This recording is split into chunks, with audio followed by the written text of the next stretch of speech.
You ask Tiger to solve. This deals with linear equations with one unknown. The final result is v equals 8. Let's solve it step by step. Simplify the expression. Expand the parentheses. Simplify the arithmetic. Group like terms. Combine like terms.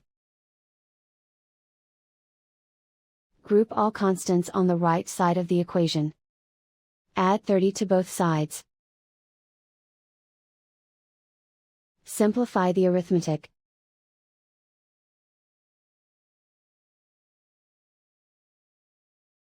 Isolate the b. Divide both sides by 4. Simplify the fraction. Find the greatest common factor of the numerator and denominator.